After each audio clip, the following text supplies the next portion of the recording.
ललाटं लावण्य द्युतिविमलमापाति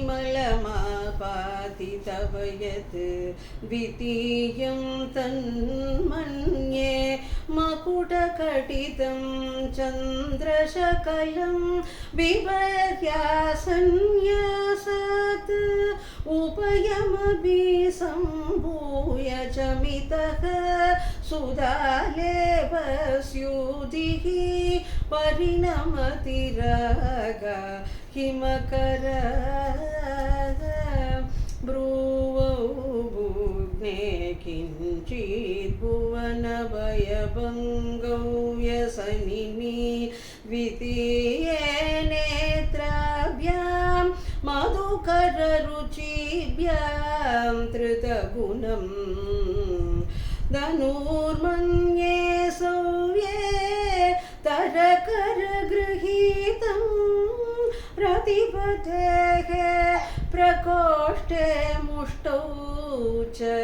स्थगयति निगूढान्तरमुमे अहसूते सव्यं तव नयनमार्गात् मगधया त्रयमां वामं ते सृजति रजनी नायकतया तृतीया दृष्टिः तरतलितहेमाम्बुजरुचिः समादत्य सन्ध्याया दिवसनिचयोर् अन्तरचरी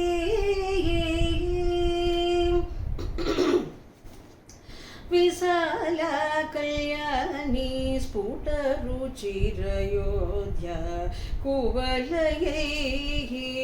कृपाधारा किमपि मधुरा भोगवतिका अवन्ति दृष्टिस्ते बहुनगर विस्तार विजय ध्रुवदातनमा व्यवहरण योग्य विजयते